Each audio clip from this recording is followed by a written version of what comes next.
श्री कृष्ण गोविंद हरे मुरारी, हे नाथ नारायण वासुदेवा।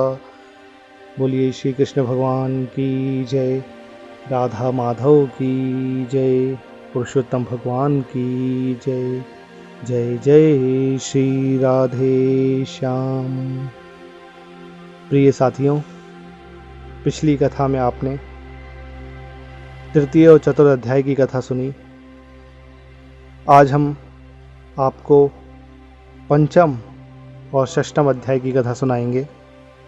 तृतीय और चतुर्थ अध्याय में भगवान ने जो बताया कि किस प्रकार से दुर्योधन द्वारा जुए में हारे युधिष्ठिर, पांडव इत्यादि वन को गमन किए। वन में भगवान जब क्रोध करने लगे तब पांडव इत्यादि ने उन्हें प्रार्थना करके मनाया और उसके पश्चात पुरुषोत्तम मास के प्रादुर्भाव की कथा का आरंभ होती है। पुरुषोत्तम मास जो अधिक मास कहलाया पहले, तो उस अधिक मास में जब प्रादुर्भाव होता है तो वह देखता है कि वह अपूज्य है और स्वामी रहित है, जिसके कारण वह अत्यंत दुख को प्राप्त होता है और दुखी मन से वैकुंठ धाम की ओर जाता है। वहाँ चतुर्भुज भगवान विष्णु से मिलता है और उनके दर्शन के पश्चात उनकी शरण में आके बैठ जाता है और अपने दुखी मन से भगवान की बारंबार प्रार्थना पूजा करता है। इसके पश्चात पंचम अध्याय आज जब आरंभ होता है तो नारद जी यहाँ पर भगवान नारायण से पूछते हैं कि हे महाभाग, चरण में पड़े अधिक मास को हरि भगवान ने क्या उत्तर दिया। तो श्री नारायण भगवान नारद जी से कहते हैं, विष्णु भगवान ने गरुड़ को आदेश दिया है कि अचेत अवस्था में पड़े अधिक मास को अपने पंखों से हवा करके चेतन में लाए। अधिक मास चेतन अवस्था में आकर बोलता है कि हे स्वामी, मैं यह नहीं चाहता, मैं तो आपकी शरण आया हूँ, मुझे त्यागिए नहीं। तब यहाँ पे भगवान ऋषिकेश अधिक मास से बोलते हैं कि हे पुत्र, विचार ना करो, उठो तो सही, और मुझे तेरे दुख के निवारण हेतु एक युक्ति सूझी है। तू मेरे साथ योगियों को भी अति दुर्लभ गोलोक धाम को चल। गोपीजनों के मध्य दुई हस्त वाले मुरली मनोहर दीनानाथ भक्त वत्सल भगवान वहाँ विराजमान हैं। वे भगवान श्री कृष्ण ही दुख हरण करने वाले हैं, वे ही तुम्हारा दुख दूर करेंगे। आओ पुत्र, हम दोनों उन्हीं के समीप चलें। श्री नारायण बोले। इतना कहकर उन्होंने अधिक मास का हाथ पकड़ लिया और गोलोक जा पहुँचे। ब्रह्मलोक की भांति ही गोलोक अवस्थित है, जो 3 करोड़ योजन मंडलाकार भूमि में तेज रूप रत्नों से युक्त है। योगी जन इसे स्वप्न में भी नहीं देख पाते, केवल वैष्णव जन ही वहाँ पहुँच पाते हैं। वहाँ आधि व्याधि जरा मृत्यु और शोक रहित और अगणित मंदिरों से सुशोभित है। गोलोक के दाईं ओर शिवलोक है। वहाँ भस्म में रमाए हुए सर्पों का यज्ञोपवीत धारण करने वाले भगवान शिव अपने गणों सहित रहते हैं। महादेव शंकर की जय जयकार करते रहते हुए गण भगवान शिव को बारंबार नमन करते हैं। गोपेश वेशधारी भगवान श्री कृष्ण, भक्तों पर दया रखने वाले, इच्छा से रहित निर्विकार परम पूर्ण परमात्मा भगवान कृष्ण रास मंडल के मध्य बैठे रहने वाले रास रासेश्वर श्री हरि भगवान ही है।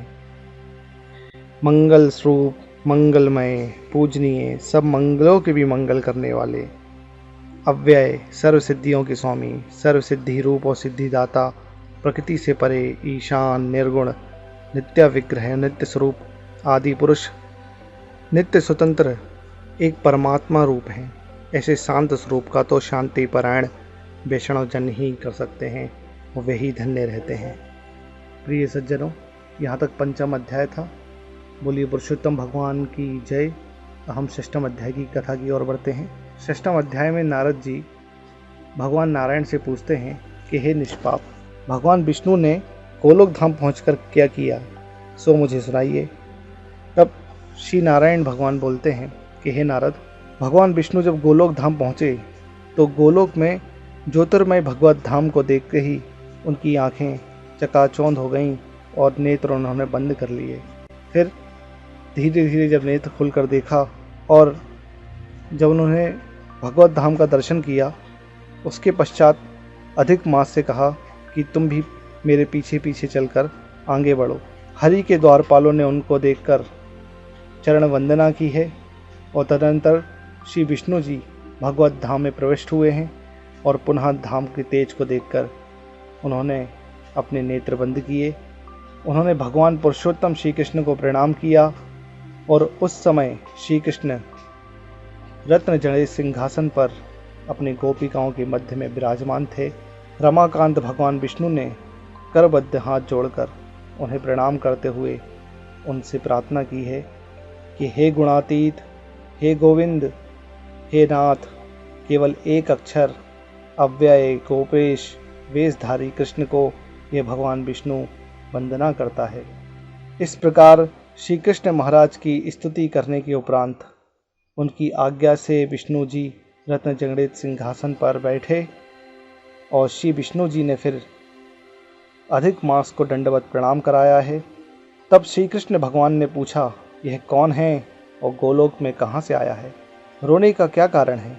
तब श्री नारायण भगवान बोलते हैं, नव मेघों के सदृश श्यामल शरीर गोलोकनाथ के वचन सुनकर भगवान विष्णु ने सिंहासन से उठकर आदि से अंत तक अधिक मास के कष्ट का वर्णन किया है। और श्री विष्णु जी बोले हैं कि हे वृंदावन, हे कृष्ण, यह स्वामी रहित है, आप इसकी दावाग्नि को दूर करो। यह अधिक मास है, इसमें रवि की संक्रांति नहीं होती, यह मलिन है और शुभ कर्मों के लिए त्याज्य है, क्योंकि इसका कोई स्वामी नहीं है। इसी से स्नान दान आदि शुभ कर्मों के लिए त्याज्य किया गया है। 12 महीने काल कला काष्ठ आदि उत्तरायण दक्षिणायन वर्ष ये सभी तो स्वामी वाले हैं और गर्व से इनको अपमानित करते हैं। दुख की ज्वाला से झुलसा हुआ यह अधिक मास मेरे समीप आया। इसे अन्य दयालु व्यक्तियों ने मेरे पास भेजा और इसने मेरे शरण में आकर कंपित एवं रुदन करते हुए मुझे अपना दुखड़ा सुनाया है। इसका यह महादुख आपके अतिरिक्त कोई दूसरा दूर नहीं कर सकता, अतः ये आपकी शरणागत है। मैं अनेक कार्य छोड़ इसीलिए आपके समक्ष आया हूँ, सो मेरा आना सफल कीजिए। ऐसे विनय के वचन कहकर विष्णु हाथ जोड़कर भगवान के सम्मुख कमल को निहारते हुए खड़े हो गए। ऋषियों ने यहाँ पे सूत जी महाराज से पूछा है कि हे सूत जी महाराज, आपके मुख से सुनकर हम हरि की अमृत रूपी कथा का पान कर रहे हैं। हे सूत जी, विष्णु और श्री कृष्ण का संवाद तो सर्वलोक के उपकारार्थ है, सो कृपा करके हमें सुनाइए। तो यहाँ तक 6वें अध्याय की कथा थी जो आज आपको सुनाई। बोली पुरुषोत्तम भगवान की जय, राधा माधव की जय, गोविंद भगवान की जय। जय जय श्री राधे।